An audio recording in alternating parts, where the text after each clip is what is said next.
The PCs continued their campaign on the Burin Peninsula, where Tony Wakeham once again promised more policing. Our province is not as safe as it once was.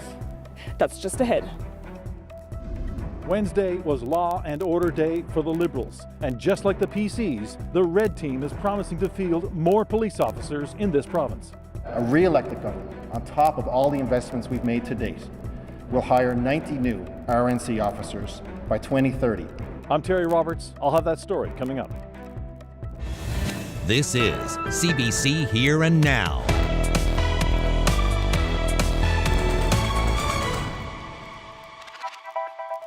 Good evening and welcome to Here and Now. We begin tonight on the campaign trail. The Liberals unveiled its Law and Order platform today, which includes a promise to hire more police officers. Terry Roberts has more.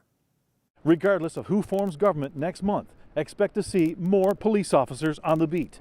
Today it was the Liberals promising to bolster the ranks of the RCMP and the RNC.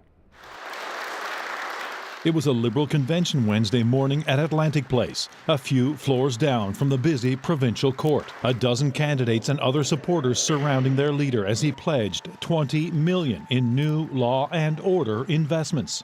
And I'm happy to deliver a plan that will show that we will continue to work with the RNC, the RCMP. The showstopper, Hogan says a re-elected Liberal government will hire 90 new RNC officers over the next 5 years in order to reach the national police-to-population ratio. And to help with recruitment, the Liberals will increase the bursary for those attending the police academy in Prince Edward Island from $15,000 to $20,000. And this grant will be contingent upon a 3-year return-to-service agreement.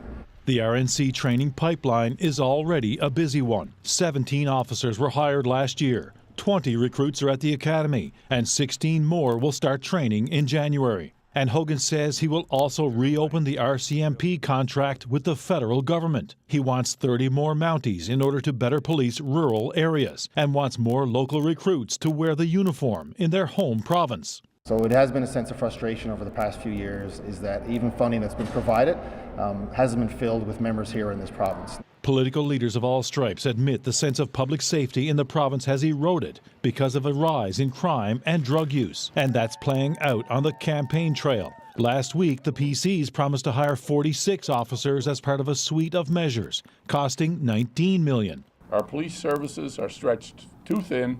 The Liberals' new Law and Order plan includes everything from a new RCMP auxiliary program to body-worn cameras for the RNC. We deserve good quality health care, but we want to feel safe all the time as well. Hogan boasted about the Liberal government's record of investing in public safety, highlighting the $50 million in new funding in this year's budget. Hogan said part of the strategy going forward is to ensure measures that boost law enforcement recruitment, such as help with training, are generous and dependable, and that the conditions are set so those working in law enforcement feel proud to wear the uniform. Terry Roberts, CBC News, St. John's. Well, the PCs campaigned on the Burin Peninsula today and also focused on policing. The RCMP detachment in Grand Bank has been closed for several years, and that's where leader Tony Wakeham again promised more resources to combat crime in rural communities. Here now's Henrika Wilhelm reports. Grand Bank, a peaceful town of under 3,000, yet it's not all as it seems, say some residents. There's so much drugs, there's so much breaking in. When my husband leaves to go out to the store, just to the store, I don't feel safe. I lock my door.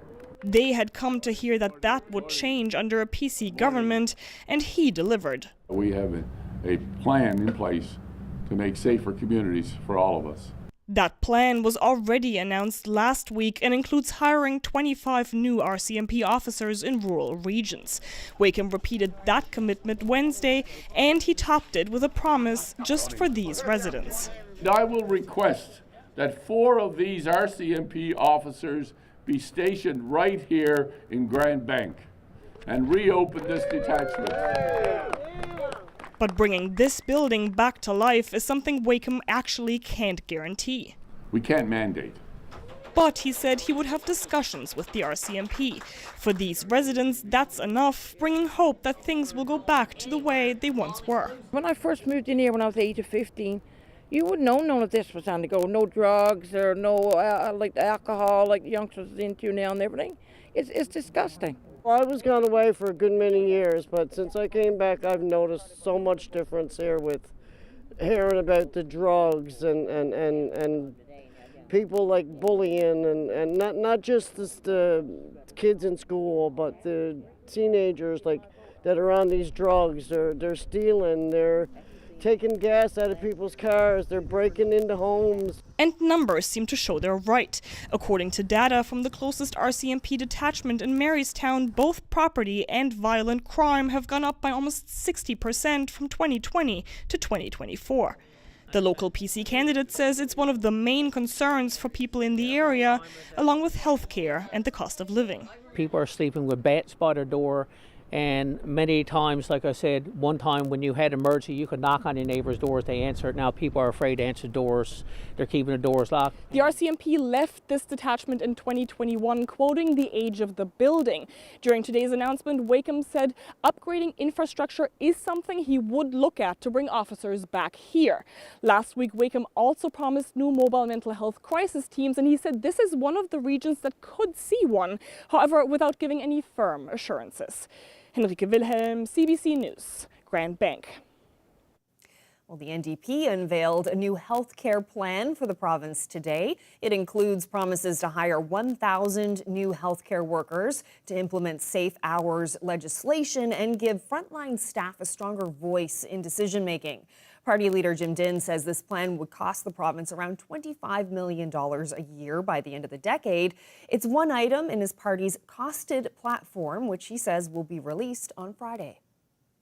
We've vetted it through a number of sources to make sure that our numbers are correct. So I will tell you that unlike the other parties, I've heard promises, but we, in putting forward our platform, we want to make sure that it's costed, that it does not result in an increase in taxes at this point at all.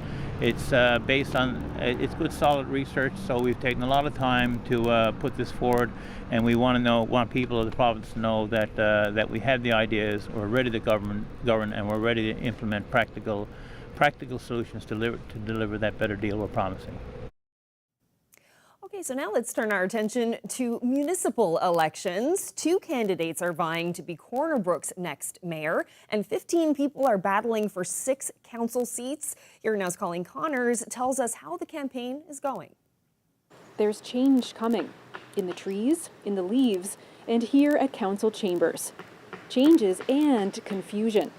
While candidates have their signs plastered on most street corners, so do the provincial election candidates. Former Mayor Jim Parsons for the Liberals, and former councillor and Mayor Charles Pender for the PCs. Earlier in the summer, Parsons had put his name forward to run as mayor again, but switched. It's very confusing for some, because in the beginning, myself and Jim were actually interviewed as running against each other. He was the mayor, I was the deputy mayor. Now it's changed that he's running against a councillor. There has been a little voter confusion, I'm not going to lie. When I say I'm running for mayor, people will say things like, oh, you're running against Jim Parsons. Former councillor Pamela Gill and Deputy Mayor Linda Chason fighting for the top spot, who both say City Hall has to open its doors and better inform residents about where their tax dollars are going. Absolutely, they want to know where the money is going, but they also want to have a part in how it's being spent. And to open up transparency means that we invite people into City Hall. We bring them in, we listen to them. And one thing I'd like to do is to establish a Corner Brook quarterly, if you will, that would be mailed out to every single household 4 times a year to let people know what is actually going on, because not everybody can come to a city council meeting. While the race is on for mayor, 15 people want to be councillors, but there are only 6 seats. Some familiar names amongst the bunch, former councillors, but a lot of newcomers as well. One candidate has found a way to stand out, a trailblazer in outdoor recreation who's hitting up busy intersections at rush hour to gain votes. Response has been great. When you meet with someone and you get their eyes, they really enjoy it. You know, some people aren't into it, but they've never been rude or anything, but there has been lots of really high quality responses, bumps, waves, and lots of communication too when it stopped at a red light, so it's been really good that way. And for those running for the top spot in the city of Corner Brook, Their big question now, of course, is voter turnout. Are people going to show up and vote for 2 elections in the next month? The city just announced that they're going to be using their new accessible bus to pick people up and bring them to the polls. So I've been telling people, if you need a ride, just let me know. We're going to get you out there somehow. That's the big worry all the time in an election, is that people say, well, I'm going to do provincial, I'm not going to do municipal, or I'm going to do municipal, not do provincial. I encourage everybody who can get out, vote. For now, the campaigning continues with the hopes that voters can distinguish between the provincial and municipal signage. Voting takes place on October 2nd.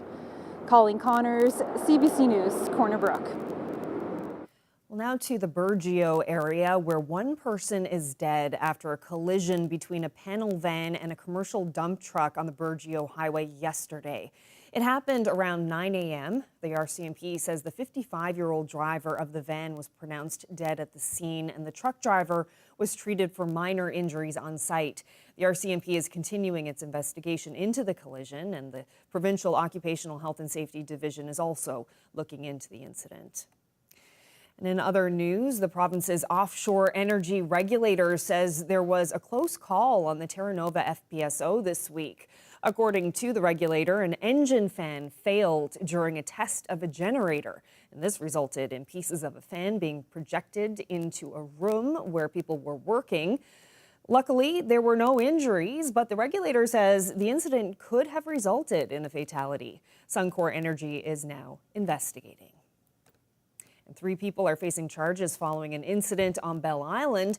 On Monday, RCMP received a report of ongoing abuse, and early the following morning, police arrested a 48-year-old man and charged him with forcible confinement and assault with a weapon, among other charges. A 16-year-old was also arrested for assaulting a police officer, and a 43-year-old woman was charged with obstruction. Police say further charges related to firearms are anticipated. Well, now to St. Lawrence, where the rocket launch today was canceled once again. The Nord Space launch pad was engulfed in flames once more, and Peter Cowan was there. Another day with a launch attempt here in St. Lawrence by Nord Space trying to get their Tiger rocket up into the air, and unfortunately more problems. They got right down to the final countdown sequence. It went to liftoff. And unfortunately, that's when there were flames. It's a similar problem to what they have yesterday.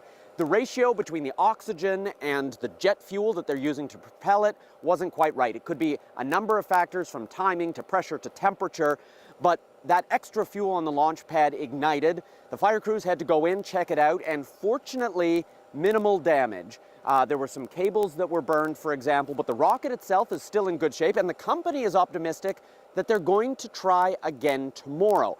And tomorrow is going to be a key day for them because this is the last good weather day in their launch period. Friday, there's some rain. Saturday, some high winds. So the pressure is on for the company because what they need to do tonight is try and fix whatever that bug is in the system that's causing that launch to not go as planned. And if they can get that fixed, they can get the equipment on the launch pad repaired, then they could have a shot at trying to get the Tiger rocket up into the air and become the first commercial rocket launch in Canada, happening right here in St. Lawrence.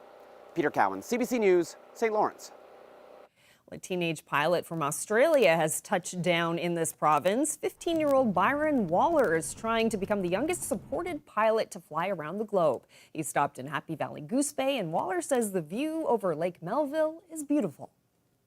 I think it was the lake that we flew over on the way in. It was a long time over that lake, but you could just see how beautiful that water is, how clear it is, especially after being over the bumpy North Atlantic. And also the terrain here as well, it's just so vast. You've got flat areas, then all of a sudden you've got mountains, and then it's flat again. So it's very interesting. Had a gorgeous day to fly, that's for sure. Nice ridge of high pressure in place, keeping us fairly beautiful. Took a little while longer to see those clouds clear across the Avalon. But we've got in for a beautiful day tomorrow. A little bit of a chilly night again tonight. Frost advisories in place, and then rain arrives as we head into Friday. I'll have all the details coming up a little later.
Torbay is inching closer to a complete water shutoff as the municipal reservoir drops lower every day.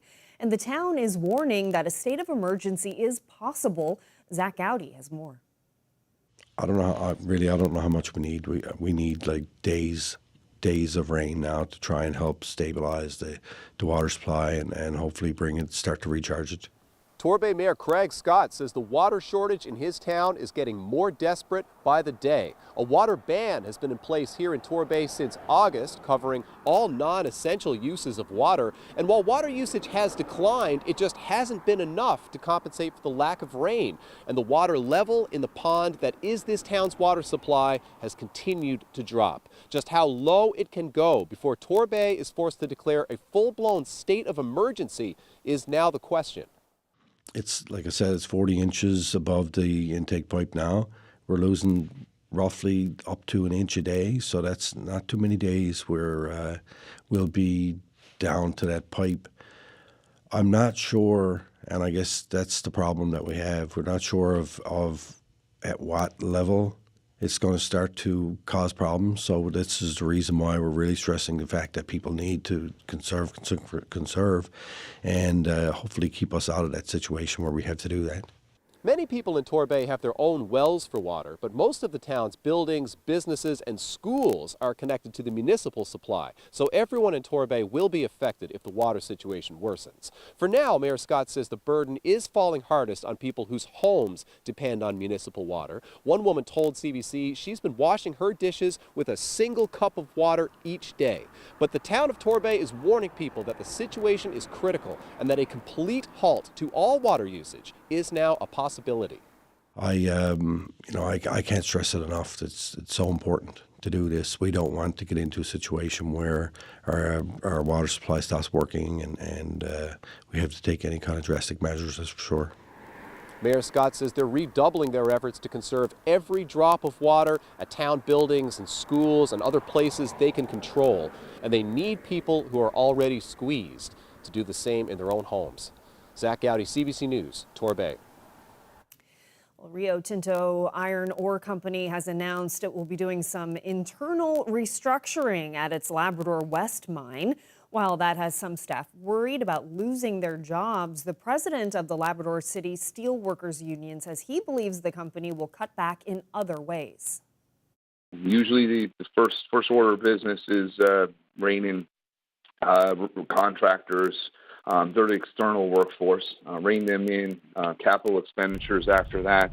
Then it gets down into our working hours, overtime primarily first, and then, we'd be looking at layoffs. So we're a few steps out, hopefully if everything stays the course as it normally would. Well, today is National Tree Day, and some people gathered outside the new Muse Center in St. John's to mark the occasion. Events like this are a powerful reminder of the role that trees and our urban forests play in our day-to-day lives. Whether it's our urban canopy, providing the essential oxygen that we all breathe, making our communities that much prettier, that much more beautiful, it's so important. And especially in the backdrop of this summer, we had some particularly hard times with the wildfires, and it's ever more important to continue to consider and appreciate the importance of trees and the role they play in ensuring our fight against climate change, and to ensure that we have healthy, resilient, and sustainable communities. What we really want to be proud of today is all the work that we've been doing around the city in planting trees, like at the Paul Reynolds Center, the Air Athletic Grounds, and today here at the new HGR Muse Community Center. If we plant trees in these areas and do things to help the environment in these areas, like we did with the Council of Forest Ministers in June, the whole area and all the people in the community benefit. Tree Canada's slogan is, over the years, has been the right tree in the right places. We've used that one as well, but we're really growing better places to live. And that's the message that we want today.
Right, Ashley is here with a look at the weather and a really nice day out there today again. Yeah, it was. Temperatures definitely have taken a little bit of a dive, though, especially here in the east because of the way the winds are blowing. But yes, nice ridge of high pressure in place, keeping things calm. It took a little while for those clouds to clear east, but now that they have, we're in for a pretty beautiful day on tap for tomorrow. We will see some cloud cover, already starting to see some cloud cover. High clouds up across Labrador, but still. That ridge of high pressure today, boy, was it warm up across Labrador. 20 degrees in Happy Valley Goose Bay. Just showing you where you should be sitting this time of year. 8 degrees in Lab City is where what the daytime high normally is. 16 today. And then in Happy Valley Goose Bay, 20 degree temperature with normally you should be sitting around the 11 degree mark. Now, most areas across Labrador are seeing those above seasonable temperatures, but we're around there, even a little bit below for the island portion of the province. But temperatures will warm up as we head through the day tomorrow. There's your temperatures now. Still a beautiful evening in Happy Valley Goose Bay at 19 degrees. And then across the island, temperatures have dropped 9 degrees in Bonavista, Vista, 8 in St. John's. And these temperatures will continue to drop as well. Grand Falls winds are right now at about 15 degrees. But Environment Canada has a frost advisory in place for you. So areas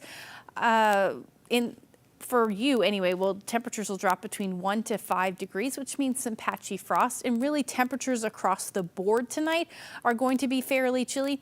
So any of you that are in low-lying areas, there's a chance we'll see some patchy frost for you as well. We've got that calm winds, clear skies, and that leads to a perfect recipe for some frost. So if you do still have some frost-sensitive plants that you'd like to save, you're going to want to cover them up tonight. And then up across Labrador, mild for Nain tonight. You're going to only drop to about 12 degrees. The rest of Labrador will sit somewhere between 5 to 9 degrees as your overnight lows. And then as we look ahead to tomorrow, nice big ridge of high pressure in place, and that means plenty of sunshine through the afternoon. We'll likely see the skies a little cloudy through tomorrow afternoon, especially up across Labrador. It'll likely just be some high cloud, but still it'll start the day that way and then likely head a little bit further south through the afternoon. Other than that, should be beautiful blue skies across most of the island portion of the province, and that will continue as we head into the afternoon. Then we will start to see some clouds on the increase starting in Lab West, and then eventually that'll be through the overnight period, and then moving in across the island as well. This is our next weather maker that's going to move in, and this one is going to bring the chance of some rain along with some gusty conditions for a good chunk of the day on Friday, or at least a good chunk of the island on Friday. It'll happen late day once a front moves through. So enjoy the beautiful weather while you can tomorrow. Take a look at your daytime highs. They will be in the teens and even 20s. I wouldn't be surprised to see a few 20s around. But overall, the winds will be out of the west or southwest, somewhere between 20 to 40 kilometers per hour. And again, plenty of sunshine. A little cooler for the northern peninsula, but 16 or 17 or 15 or 16 degrees through the day. And then for Labrador, pretty much a carbon copy forecast as far as those temperatures go. Beautiful. Again, well above where you should be sitting this time of year. Like I said, nearly 10 degrees warmer in Lab City tomorrow than normal. Your winds will be out of the southwest, somewhere between 20 to 40 kilometers per hour. But those of you towards the coast, those winds will be out of the west. Same thing. But yes, sunshine, mix of sun and cloud through the day. We are looking at an unsettled start to the weekend, although temperatures are going to stay quite mild. I'll get into all of that a little later. Great. Thank you, Ashley. Well, one of the biggest issues being debated on the campaign trail is the Churchill Falls Memorandum of Understanding. The proposed 50-year deal between this province and Quebec promises to deliver billions of dollars to the province's coffers. The goal is to have a definitive agreement signed by April, but a lot could happen to derail that deal. A recent opinion piece in the Globe and Mail offers one perspective on the significance of the MOU, not just to this province, but also to the rest of Canada. Conrad Yakabuski is a staff columnist at the Globe and Mail who writes about politics, policy, and business, and he joins me now from Montreal. Thank you so much for being here. Thank you for having me. Now, you begin your piece by suggesting that we are in a critical moment in time. You say that this is the most important election this province has faced since it joined Canada in 1949, and that's a pretty strong statement. Can you sum up why you think this election is so important and so historic?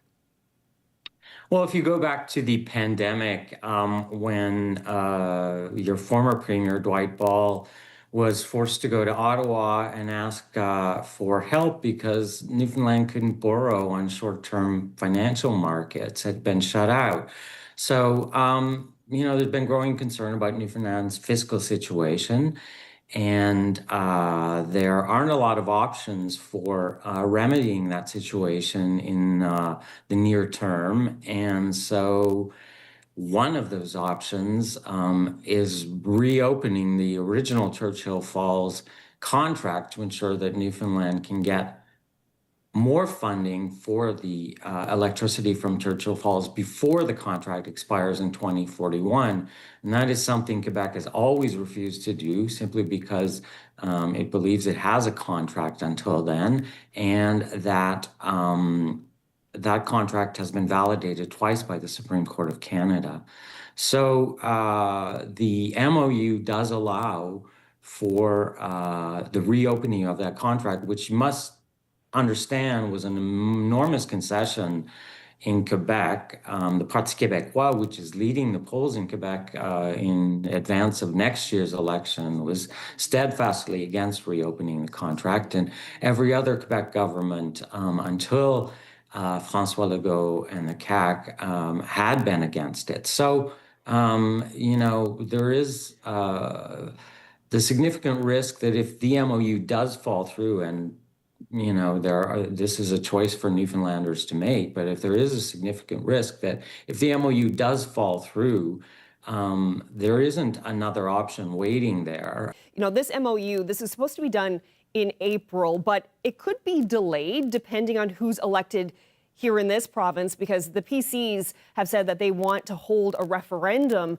on the MOU, which would certainly take time. So you mentioned Quebec is also facing an election a year from now. Legault's popularity is down. The PQ's is very high. You mentioned they're not in favor of this deal. I think they called it humiliating for Quebec. So I'm wondering, how precarious is the MOU if there is a delay and we see a change in the Quebec government? Well, I don't think either the PCs in Newfoundland or the PQ in Quebec really wants to see this deal fall through. For political reasons, there are different positionings going on. Both are holding out the suggestion that they could get a better deal. That remains to be seen. PQ wants to get a better deal for Quebec. The PCs want to get a better deal for Newfoundland and Labrador, which is totally legitimate. But so if a final agreement was reached before April, I don't think at this point that the PQ would renege on that agreement if they formed the government next year. This MOU I mentioned has been a real kind of hot button issue on the campaign trail. You're based in Montreal. You say you've been there for 40 years, been writing about energy and for 30 years. And of course, Quebec is on the other side of this negotiating table. So some people may look at this interview and may wonder, should we be listening to someone who's in Quebec about this? So I'm wondering, why are you so interested in writing about this issue and what it means for Newfoundland and Labrador in particular? Well, I mean, I guess once you start covering an issue, you develop a passion for it. And I do also see it. I mean, I was a business writer for a long time, and I do also see the business sense in Quebec and Newfoundland working together on this issue. I do think there is a possibility for both parties to come out ahead. I think it was a mistake on Quebec's part not to renegotiate out of good faith the original 1969 contract in an earlier time.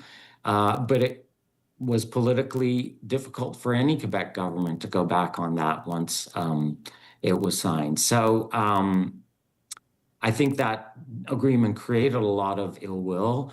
And unfortunately, it's been a stumbling block to building trust to a new agreement. So I think the MOU, which was signed, let's not forget, by your former premier, Andrew Furey. And so it was not, negotiated in a vacuum. I mean, the people who negotiated for Newfoundland and Labrador during that agreement had all the history of Churchill Falls. They were well versed in the history of that. So they did not go into those negotiations naively. Well, Conrad Yakubuski, it is a complicated subject, so it's valuable to hear lots of different opinions and perspectives on this. So I really, really appreciate yours. Thank you so much for speaking with me. Thank you.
From the 1990s until now, it went from around 500 students down to 50. Now, there's a couple ways you can look at that story, but when you speak with the teachers here, and you speak with the students here, they say that number of 50 students, it's actually a community superpower.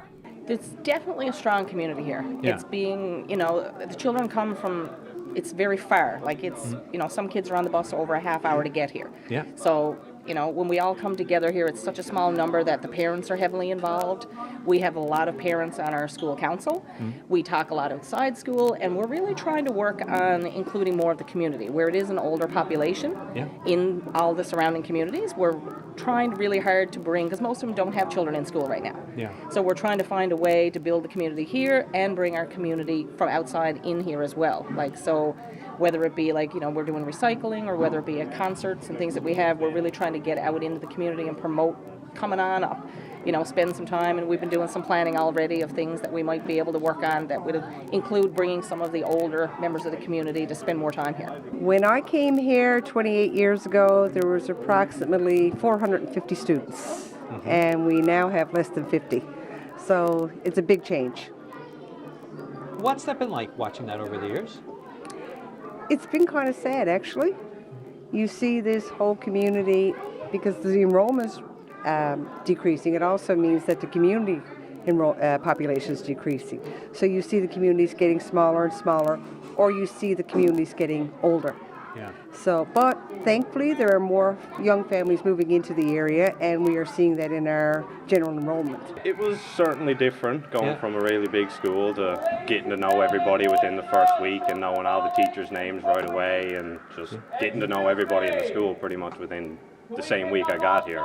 So that was certainly different from any old school I was in, where I wouldn't know any of the kids there except for the people that were in my class. So it was definitely a big change, but I liked it.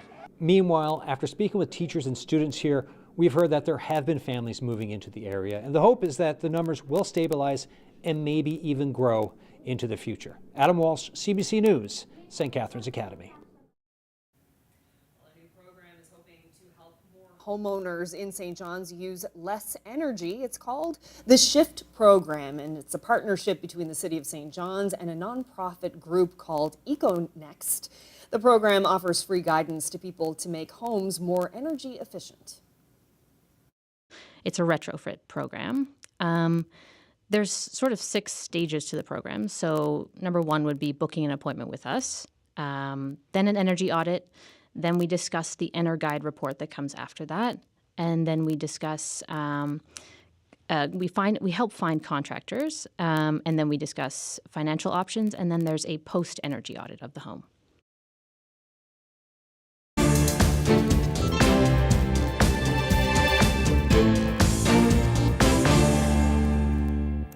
Shooting at a U.S. Immigration and Customs Enforcement office in Dallas, Texas, has left 3 people dead, including the suspected gunman. It happened at the agency known as ICE. I can confirm at this time that the FBI is investigating this incident as an act of targeted violence. It is unfortunately just the most recent example we've seen of targeted violence. Officials say the suspect died of a self-inflicted gunshot wound and that the attack was politically motivated. The FBI director posted a photo on social media showing a bullet round found at the shooting site with anti-ICE written on it. But the victims were people being held by ICE, waiting to be processed. A 3rd detainee was wounded and is in critical condition.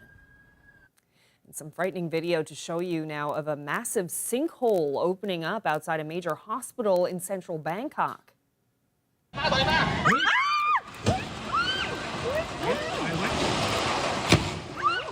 Incredibly, no one was hurt as a large section of a 4-lane road sank and the sinkhole grew larger. It forced evacuations from the surrounding area. Officials believe the collapse is related to construction work for an underground train station. The hospital says it will be closed for outpatients for at least 2 days because of the incident. With a monsoon season underway, repairing or containing the damage could be a challenge. Well, it's now full steam ahead for NASA's Artemis II mission. Canadian astronaut Jeremy Hansen will blast off early next year, along with 3 American crewmates for a trip around the moon. As Nicole Mortellero reports, the crew shared updates on the mission from Houston. We have great plans, but the most important thing we're working on refining and honing is how do we handle the unknown? We have this great group of simulation trainers who come up with these sort of evil tests for us, and we'll be sitting in the sim, all our mission controllers are in mission control, and then stuff will just start breaking. You're like, oh, come on, really that? And then we'll just have to see what we can create to come home. The mission, you know, it's a test of the spacecraft, because you have to remember, nobody has ever flown in this spacecraft before. It's gone around the moon, but uncrewed. So they want to test certain aspects. How does it function? One of the most interesting things is when they launch, they will be orbiting Earth for 24 hours. They're going to actually test the spacecraft. Also, they're going the farthest anybody has ever gone. It could be anywhere from 7,400 kilometers beyond the moon or 11,000. So this is pretty great, and it's a great opportunity for Canadians. And to my fellow Canadians, you should also be extraordinarily proud that we are represented in the Artemis program. And it wasn't a gift, you earned it. For over decades now, you have responded to that call, to that opportunity with a can-do attitude. And his crewmates have nothing but wonderful things to say about him. And just interesting to note, earlier during the press conference, the Canadian flag was actually on the stage, but then was removed for some reason, and we don't know why. And a few people were quite upset about it, not necessarily Canadians either, but eventually they did put the flag back on the stage, and we fly that flag proudly. Nicole Mortellero. Well, soccer fans are counting down to the 2026 FIFA World Cup. The big tournament kicks off next June, and one of the venues hosting matches will be Toronto's BMO Field. It's undergoing a $146 million transformation. The CBC's Dale Manuktuk checked out the upgrades and what's left to do. Transforming BMO Field into Toronto Stadium for the FIFA World Cup is happening in 2 phases. The first is complete and contains several permanent elements like luxury suites, which will be used for heads of states and other global stakeholders during the tournament. There's an upgraded video production control room, a new kitchen, and these 4 new video boards, approximately 50 by 30 feet. So fans will have a pretty amazing experience, and really anywhere in the stadium, especially when you have these curved L-shaped screens here. The head of FIFA's Toronto operations and the chief operating officer for Maple Leaf Sports and Entertainment guided the tour. MLSE is pitching in $23 million to upgrade BMO Field, which it manages for the city. Toronto is footing the rest of the bill at $123 million. The biggest challenge is adding 17,000 seats to bring the venue's capacity to just over 45,000. 7,000 temporary seats are being added to the south end, 10,000 to the north, where a 2-level hospitality area is going and will also live past the World Cup. And then what we're going to do when the temporary seating above the hospitality area gets taken down is we're going to convert the sort of the rooftop of that new structure into a general admission rooftop patio for TFC, Argos, and other fans of the various events that happen here. That area will add about 1,000 permanent spaces for fans. And there is an outer perimeter that has been identified, and it is quite far from the stadium. Meanwhile, officials also providing some insight into how they intend to manage traffic and crowds, with security checkpoints a fair distance away from the actual entrance. We'll be moving fans through what we call the last mile.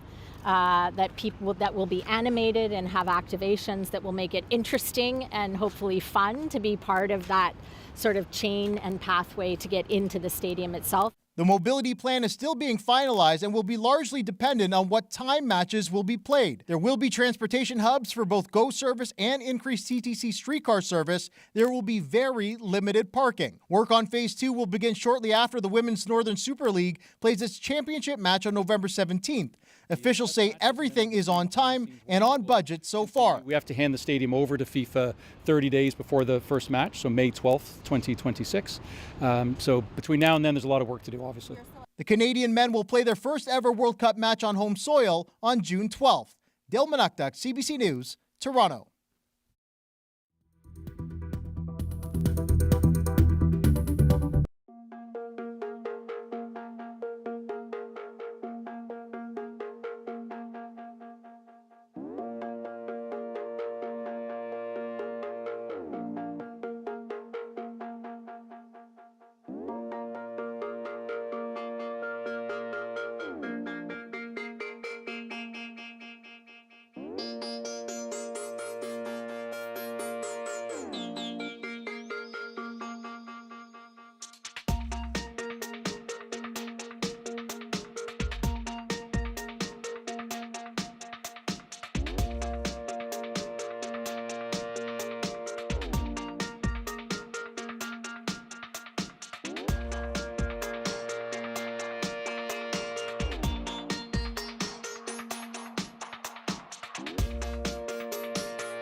Most patients stay awake for their CT scan, but that's not really an option when the scan is for a silverback gorilla. Kaburi is the biggest ape at the London Zoo. Vets did a scan for the 21-year-old Western lowland gorilla, apparently having stomach problems. The silverback, weighing nearly 180 kilos, required a 44-foot truck to be transported from the zoo. Now, his scan has come out all clear, showing no cause for concern. Kaburi is now back with his family group as the zoo's staff continue to monitor him.